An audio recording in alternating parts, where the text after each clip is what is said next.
Ya kalau di real estate paling kaya doang nih, banyak duit doang nih. 7 tahun ini saya ngambil 3 program, Dr. Entrepreneurship Science, Dr. Entrepreneurship Theologia, Master Kebijakan Publik tentang Entrepreneurship. Saya sering mematah-matahkan motivasi mitos di lapangan. Yang mahal dari keberusahaan, kewirausahaan itu adalah elunya. Apa saran Dr. Pinpin untuk UMKM ini supaya mereka suatu saat bisa juga menjadi korporasi yang nasional atau bahkan global? Nggak usah.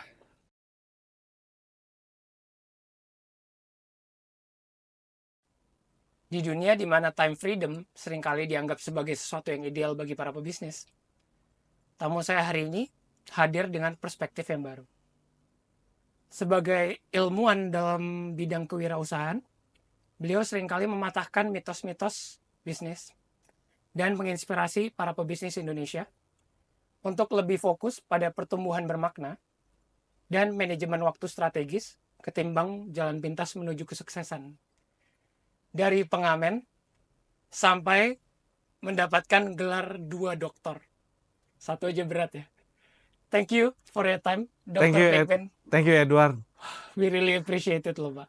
Ya, prolognya saya nggak sangka setajam itu. Waduh, it's Thank you so for honor for coming, me. Pak. Aduh, aku Keren. tegang nih kalau ketemu orang yang sekeren ini tuh. Pak, Nice to meet you. nice to meet you, Pak. Ya, Pak, ya Edward. aku sebelum kita menggali lebih dalam nih, sebelum aku curi ilmunya Bapak, Ya, aku pengen mulai dengan satu pertanyaan yang sudah umum banget semua orang tanyain, Pak. iya. Kita pingin sih, Pak. Kita ini kebanyakan pingin banget jadi pebisnis, Pak. Oke. Tapi kita selalu alasannya tuh bisa jadi, aduh, nanti ngurusin dokumennya gimana. Terus high tax rates, apalagi ada baru aturan. Ya. Kalau dimulai per 1 Januari, PPN bakal dinaikin lagi dari 11 jadi 12%. I see. Yang orang pikir, itu kenaikan 1%.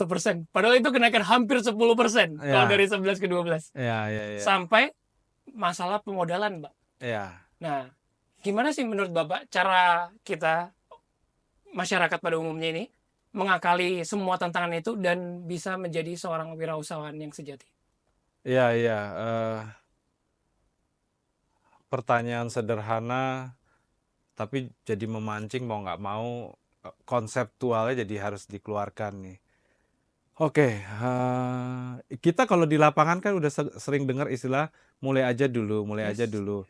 Saya kan bergerak di entrepreneurship science tuh, Edward.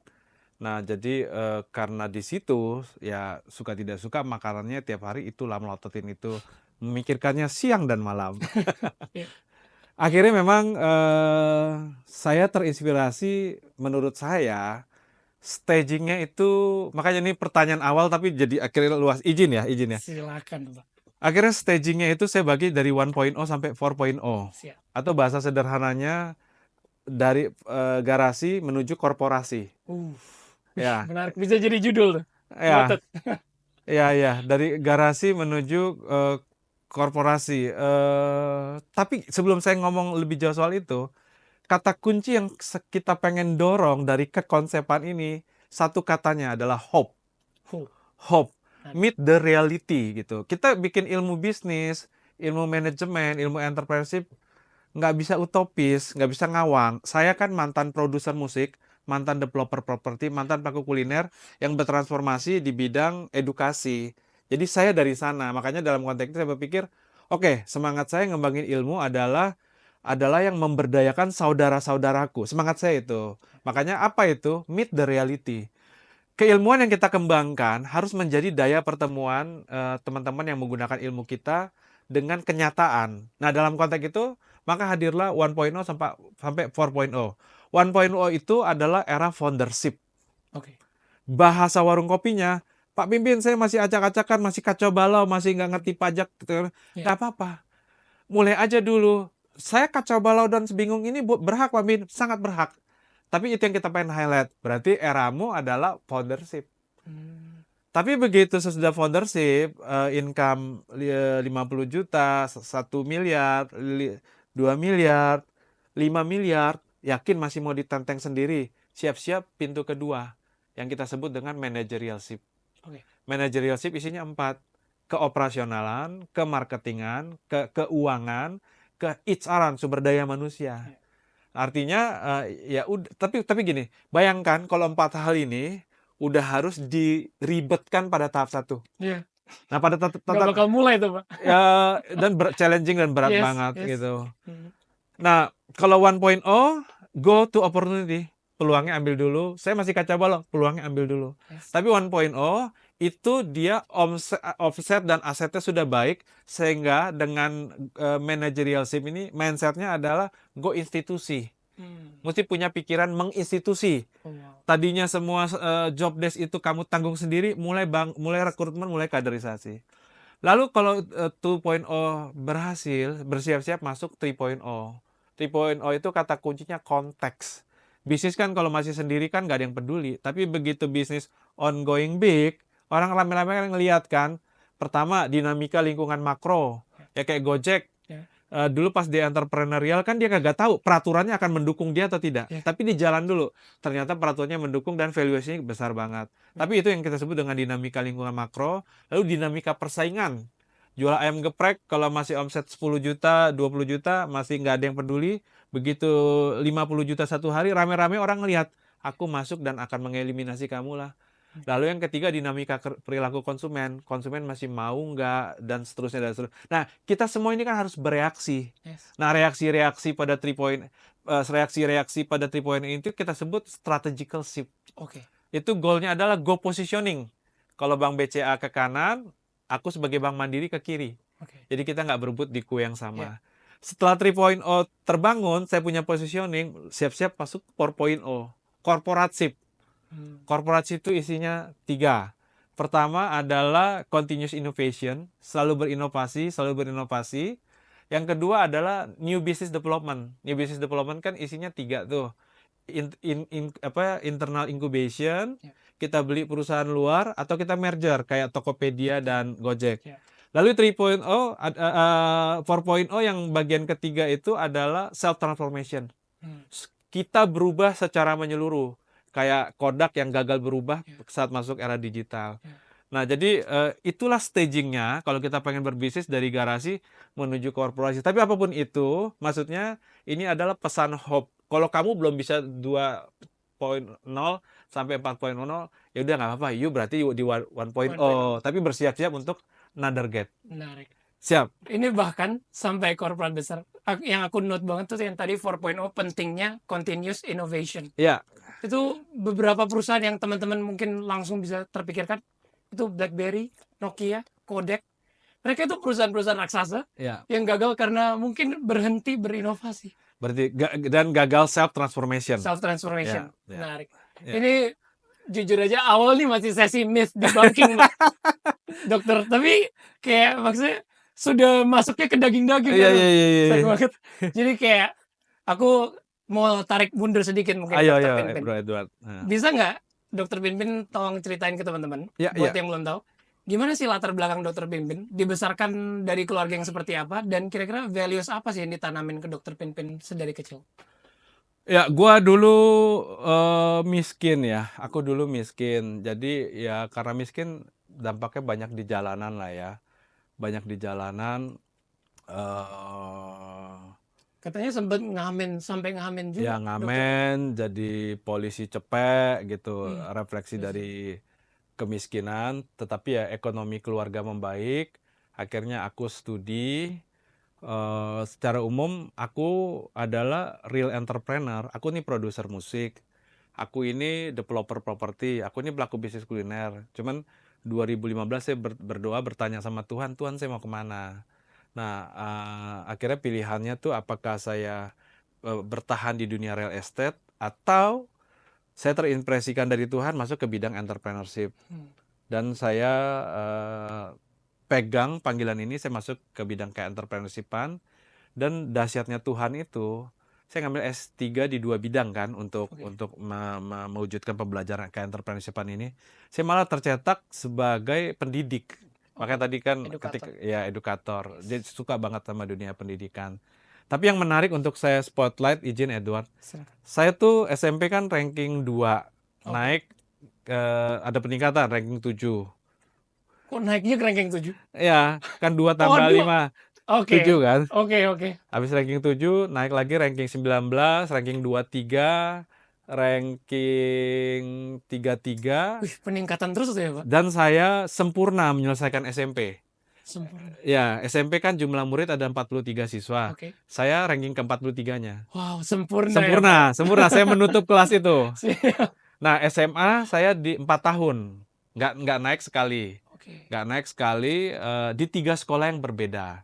Nah, kalau SMA itu walaupun saya nggak naik, tapi ada peningkatan. Kalau SMP kan ranking terakhir. Nah, kalau SMA ini saya ranking Skeptis nih saya peningkatannya nih gimana? ranking 32 dari 33 siswa. Oh, Ya, yang beneran peningkatan sih peningkatan, ya kan nggak terakhir lagi kayaknya. kan. Iya. Tapi memang ranking terakhirnya teman sebangku saya. Astaga. Ya, itu. Oke. Nah, tapi SD saya tuh SD kan catur wulan kan 3 kali ya. Jadi kelas 4 sampai kelas 6 saya ranking 1 terus. Oke. Ranking 1. Nah, makanya saya kan SMP SMA kayak begitu, saya bilang, "Mas, saya kuliah selama 5 tahun berturut-turut." Nggak, Pin, kita miskin. Nanti kalau kamu tak kuliahin, udah dibela-belain dananya, kamu berantakan lagi studinya. Nah, jadi akhirnya saya mulai berkuliah S1 umur 29 tahun. Sekarang udah hampir 20 tahun saya studi terus. Saya dosen di 5 kampus di dunia pendidikan. Kurang lebih seingat saya udah 5 kali melakukan seminar bisnis bareng menteri. Nah, begitu. Artinya kalau saya mau sederhanakan, saya tahun 2000 kan datang sama Tuhan ya. Nah, saya ngerasa banget bahwa kalau kita sungguh-sungguh sama Tuhan, kita akan diajak kembali ke cetakan aslinya.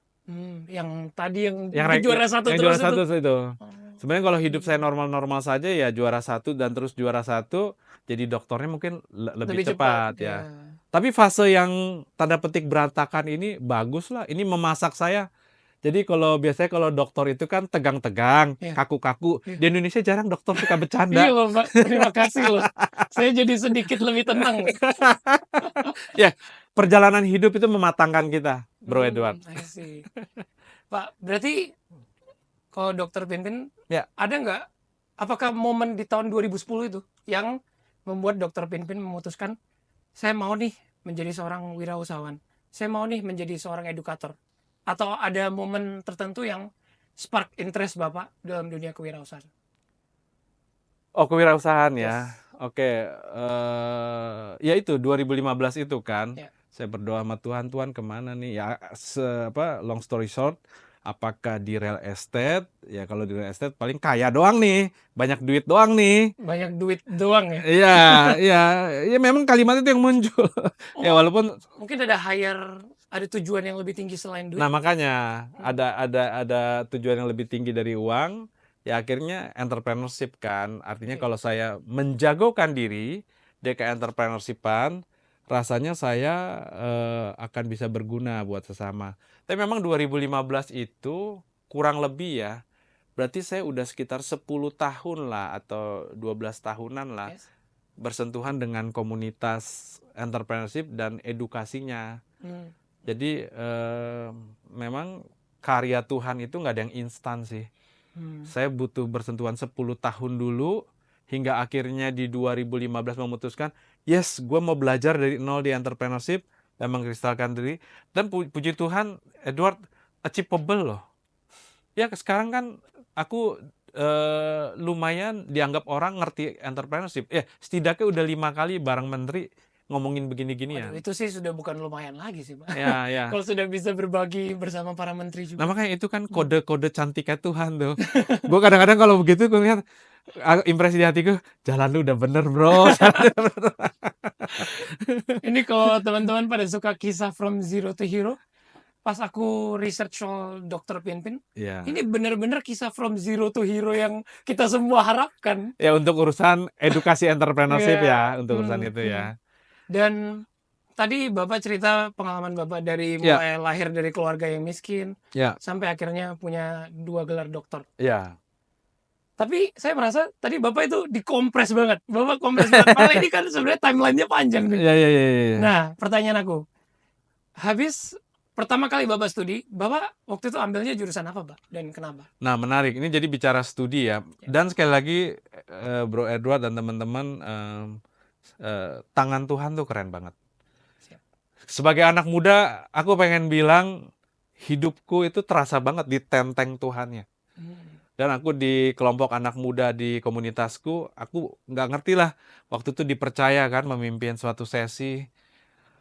Banyak sih yang mau diomongin, tapi begitu opening, impresi di hatiku, di ujung lidahku adalah bilang, guys, teman-teman tahu nggak, teman-teman berasa nggak kalau hidup teman-teman lagi di grooming Tuhan? Aku tanya dengan itu. Aku berharap pertanyaan itu jadi provokasi untuk mereka reflektif. Oh iya ya, kayaknya gue tanpa sadar sebenarnya memilih berelasi biasa-biasa aja sama beliau. Karena kalau kata Bang Pimpin tuh, kita bisa loh di grooming Tuhan. Dan Bang Pimpin menyaksikan itu begitu. Nah, itu prolognya untuk terkait studi. Jadi bicara tentengan tangan Tuhan, bicara grooming ini. Jadi gini, Bro Edward, aku itu dari berkuliah itu sebenarnya aku lagi ngejar industrial knowledge. Industrial knowledge. Tapi lucu. S1 aku ambil numpang lewat. Itu kan umur udah 29. Umur 29 udah ketuaan buat S1. Tapi maksud gue, ekonomi keluargaku pulih. Masa gue cuma tamat SMA doang. Cuman sesimpel itu. Akhirnya ngambil S1 dengan mindset numpang lewat. Tapi bener. Ini nanti buat tiket S2. Nah, makanya aku nggak beban di situ. Aku jalanin, aku selesai. Nah, tapi yang unik pas S2. Jadi S2 pertamaku itu adalah bidang entertainment communication. Entertainment communication. Aku waktu itu lagi jadi produser musik. Aku berharap dengan ngambil 2 tahun S2, aku bisa mengejar setidaknya 50% industrial knowledge of entertainment. Semangatku begitu. Lalu S2 keduaku aku ngambil di real estate. Saat itu aku lagi jadi developer properti dengan mindset yang sama kayak S2 pertama. Nah, S2 ketiga lucu nih. Aku nemenin istri. Istriku kan artisnya Sony Music, pemain bass. Dia karena artisnya Sony Music kan sering dapat beasiswa. Cuman karena dia artisnya Sony Music, dia mentingin urusan bandnya dong gitu kan. Jadi kuliahnya gagal lagi. Nah, jadi yang S1 yang diambil di PPM itu S1 yang ketiga. Nah, aku sebagai suami yang baik, aku pikir aku harus ngawal dia nih. Nah, makanya aku ngambil S2 di PPM. Tapi Edward bisa bayangkan nggak? Itu yang tahun 2015 nih. Manusia dengan 3 kali S2, saya orang lapangan. Tapi orang lapangan yang dengan 3 kali S2, pasti kecetak lah. Kecetak jadi pendidikan bagus juga ya. Pendidikan seru juga ya. Dan itu tuh kan merecall juga dengan modalitas saya pas yang SD itu.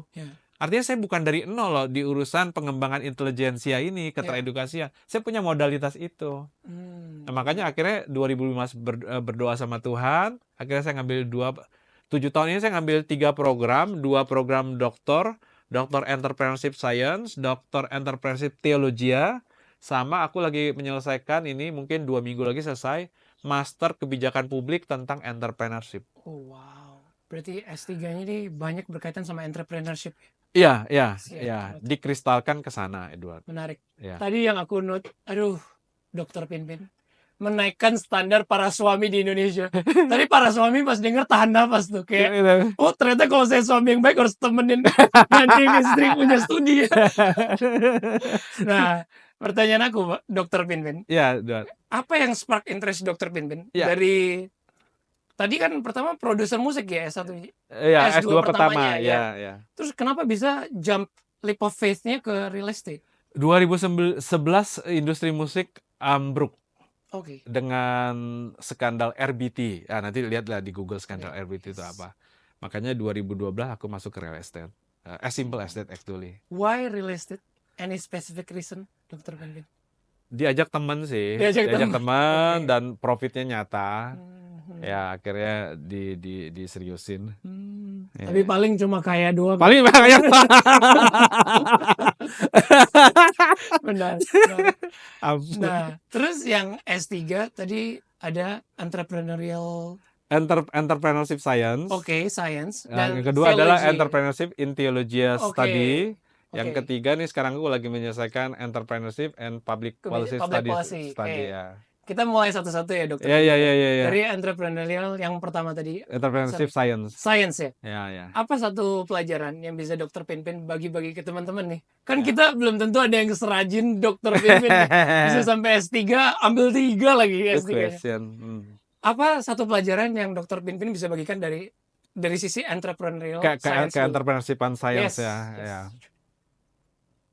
Sedikit ya, aku pengen memetik studi di ke S3-an ya. Oke. Aku selalu provokasi teman-temanku, kita studi S3, tapi beneran nggak sih setelah lulus dari program S3 ini dilantik jadi dokter, di masyarakat kita dokter gitu. Yang kita takutin kan udah studi dokter, dilantik dokter, kembali ke masyarakat jadi orang awam. Seharusnya tidak dong. Nah, makanya kan transformasi. Nah, setidaknya kalau dalam studi S3 itu 3 hal yang harus dipegang. Pertama, filsafat ilmu. Oke. Kedua, kerisetan. Mungkin teknik risetnya kita nggak terlalu masih agak gagap, tapi mindset kerisetan itu kita harus pegang tuh. Dan yang ketiga, field of knowledge. Kayak saya kan dokter entrepreneurship. Entrepreneurship yang apa? Oke. Bidang networking kah? Bidang bisnis model kah? Nah, itu tentang ke S3-an. Nah, tapi bicara entrepreneurship science, jadi itu yang tadi yang Bro Edward prologkan kan. Saya sering mematah-matahkan motivasi mitos di lapangan. Yes. Science itu kata kuncinya adalah to find the truth. Oh, finding the truth. Finding the truth. Yeah. Saya bisa motivasikan apapun, saya bisa konsepsikan apapun, saya bisa inspirasikan apapun ke Bro Edward. Tapi sebenarnya faktanya apa yang terjadi? Science tuh isinya itu. Melototin apa sih sebenarnya yang terjadi. Makanya tadi 1.0 sampai 4.0 itu saya harapkan menjadi bagian penempelan konsepsi atau spirit saya terhadap apa sih yang sebenarnya terjadi. Tapi ini ikhtiar saya ya, belum tentu benar juga, silahkan diuji. Tapi semangat saya adalah setidaknya sebagai scientist menemukan, find the reality. Kenyataan di lapangan, oh sebaiknya begini nih pendekatannya. Jadi science itu berbicara to find the truth, menemukan kebenaran. Ya, di dalam bisnis kalau kita entrepreneurship science. Saya sempat lihat salah satu cuplikannya Dr. Pimpin. Dr. Pimpin sebut kalau di Indonesia, wirausahawan yang sejati itu jumlahnya cuma P%. Kenapa saya bilang P%? Karena angkanya lucu banget, bisa pas 3,14%. Dari 65 juta wirausaha, yang benar-benar wirausahawan tuh, wirausahawan sejati itu 3,14%. Pertanyaan saya, apa sih yang membedakan, apa karakteristik dari wirausahawan sejati? Dan apa yang membedakan mereka dari yang sisanya? Menarik, kita ngomongin sainsnya ya. Jadi sebenarnya kita mulai dari pengertian entrepreneur. Yang mahal dari entrepreneurship-nya seorang entrepreneur adalah entrepreneurialnya. Ayo kita gabungin 3 terminologi jadi satu tuh. Yang mahal dari entrepreneurship seorang entrepreneur adalah entrepreneurialnya. Nah, apa itu entrepreneurial? Entrepreneurial itu adalah semangat keberpeluangan. Semangat keberpeluangan. Artinya nggak apa-apa, kita boleh bangkrut 7 kali, bangkitnya 13 kali. Ya, itu sih yang mahal. Jadi, tapi ini juga udah diratifikasi sama GEM. Global Entrepreneurship Monitoring. Jadi kalau GEM itu mendikotomi 2 tuh. Jadi orang usaha itu basisnya bisa necessity driven. Cari nafkah aja, sama opportunity driven. Nah, yang layak disebut sebagai entrepreneur ini sebenarnya yang opportunity driven. Dan di dalam hati saya, saya setuju banget. Maksud saya yang mahal dari keberusahaan, kewirausahaan itu adalah elunya.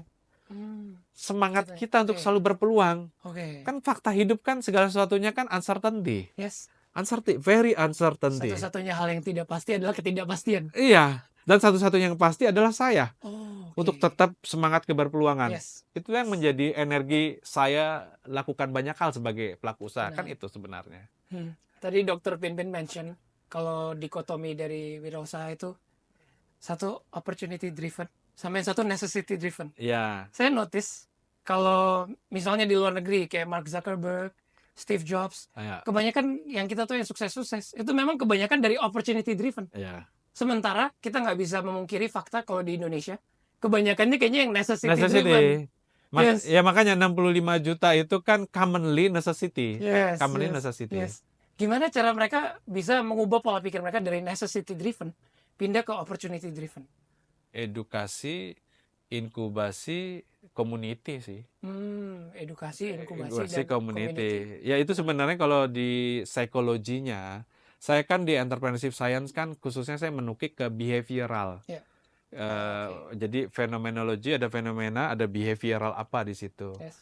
Nah, behavioral yang saya potret itu namanya PRICA. Prica. Menarik. Proactiveness, Oke. risk taking, innovativeness, competitive aggressiveness, autonomy. Oh, Jadi oke. konsepsi ke-entrepreneurshipan itu banyak, Edward. Iya. Tetapi PRICA ini merupakan terminologi atau ilmu utama Iya. para researcher. Jadi bahasa gampangnya gini, kalau lu melakukan penelitian entrepreneurship, jangan ngaku melakukan penelitian entrepreneurship deh kalau tidak menggunakan PRICA ini. Oke. Nah itu. Oh, wow. Dan saya ketolong kan, artinya ini udah dikonklusikan oleh para ilmuwan, ya saya tinggal gunakan aja. Jadi bicara proactiveness, misalnya kita ngomongin ayam goreng gitu kan. Iya. Ayam goreng yang udah enak, tapi karena kita memikirkannya siang dan malam, Iya. yang enak ini bisa naik menjadi unik. Oh, menarik. Iya. Iya. Nah, ayam goreng yang udah enak dan unik ini kita pikirkan siang dan malam, bisa naik menjadi tematik. Ya, atau ayam geprek lah. Oh, oke. Ayam geprek ya, ayam Iya. geprek tematik. Iya. Kalau kemarin kan ayam gepreknya bertumpu di satu titik saja, dan Iya. sekarang hilang Sure. semua. Iya. Tapi bayangkan misalnya ada ayam geprek yang pedas, Iya. ada ayam geprek yang Campur keju. kalau di Batak itu apa sih? Handaliman. Hadaliman. Ya, Oke. ada ayam geprek sambal combrang, ada Iya. ayam lengkuas yang digeprekin. Iya. Nah, itu kan bisa hadir karena kita proaktif Iya. memikirkan si Proactiveness. ayam goreng geprek ini siang dan malam. Yes. Lalu ada risk taking dan seterusnya. Iya. Prica tadi. Wow, itu buat teman-teman saya harap taking notes ya. Iya. Itu sangat dikompres sih, jadi Iya, Prica itu ya. Prica ya. Menarik. Jadi sebenarnya kalau saya lucu-lucuannya, kalau ada orang melakukan usaha, Iya. tapi tidak ada prica di hati dan di eksekusinya, Iya. lu mau buka usaha doang. Oh, Lu bukan entrepreneur. dia buka usaha doang, Iya, tapi bukan entrepreneur. terjebak jadi necessity driven tadi. Necessity driven tadi, menarik. Ya kayak Khairul Tanjung, Sandiaga Uno, Iya. Mark Zuckerberg, Iya. itu lompatnya dari mana? Saya meyakini dari prica ini tadi. Menarik. Pasti mereka punya pricanya ini. Ini values-nya dikompres jadi Prica ini. Menarik. Siap. Kita balik lagi berarti ke yang tadi S3 kedua. Iya. Tadi entrepreneurial Theology ya. Siap. Ya. Ada nggak satu pelajaran yang Dr. Pinpin bisa bagikan dari Oh, yang ini menarik nih. Ini dalam konteks kekristenan ya, Kristiani ya. Siap. Di sini kita terbuka untuk semua sudut pandang. Ya. Karena penonton kita encourage untuk kita terbuka untuk semua I see. pendidikan. Siap. Saya kan ngambilnya kan S3 teologi ya sebenarnya. Cuman saya berpikir nih, saya mau jadi doktor teologi ya atau apa ya? Nah, atau apanya itulah, saya berasa banget tentengan Tuhannya tuh, Edward. Ya. Saya kalau seperas dengan satu kata, saya berasa banget ditenteng Tuhannya tuh. Ya akhirnya saya mengkristalkan diri doktor teologia dalam bidang kajian entrepreneurship science. Ya atau kalau mau disederhanakan entrepreneurship theology. Jadi S3 pertama saya entrepreneurship science, ini entrepreneurship theology gitu. Tentengan dan impresi yang Tuhan bangun buat saya, dan saya eksekusi itu. Nah, dalam konteks semangat itu makanya saya mengambil Nats Matius 25 ayat 14 sampai 30. Tentang itu kan bicara Tuhan Yesus membagi-bagikan talenta kepada 3 orang kan, talenta 5, talenta 2, talenta 1. Yeah. Nah, variabel penelitian saya itu adalah kepemimpinan entrepreneurial dan orientasi entrepreneurial, yang IO tadi, yang prica tadi. Oke. Nah, itu apakah itu menimbulkan peningkatan kinerja gitu. Dan ternyata berdasarkan Nats itu konstruk itu terbentuk. Jadi kayak Tuhan Yesus yang hendak bepergian ke luar negeri, dia sedang melakukan kepemimpinan entrepreneurial. Jadi ketika dia bagi talenta 5, talenta 2, talenta 1, dia akan berpikir, oke, semua saya berikan dan saya yakin semua kalian bisa. Ya, walaupun pada akhirnya talenta 1 kan mengabaikan kan. Yeah. Artinya kalau memang talenta 1 itu dianggap mengabaikan, gak usah dikasih dong, tapi tetap dikasih kan. Nah, respon si 3 orang ini penerima talenta itu yang saya sebut dengan PRICA tadi, entrepreneurial orientation. Oke. Talenta 5 berpikir ini challenging tapi saya yakin bisa karena modalitasnya dari my leader dieksekusi. Dia kelola 5 dapat 5. Ya. Talenta 2 juga sama, dia kelola 2 dapat 2. Nah, talenta 1 kan ini pengabaian kan. Ya. Wah, ini tuan yang salah dan sebagainya. Dia kubur talenta itu dan akhirnya ketika evaluasi tiba, talenta 5, talenta 2 dapat apresiasi, talenta 1 kan diabaikan dan dieliminir Ya. kan. Ya. Tetapi tadi pencapaian talenta 5 dan talenta 2 itu menjawab konstruk penelitian saya bahwa memang kalau kita entrepreneurial, Ya. pemimpinnya entrepreneurial, timnya entrepreneurial, kinerja organisasi itu akan hadir. Jadi entrepreneurship itu Kristiani banget sih berdasarkan temuan saya itu. Buat teman-teman bahkan tidak perlu menjadi agama Kristen untuk memahami penjelasan Dr. Pinpin barusan.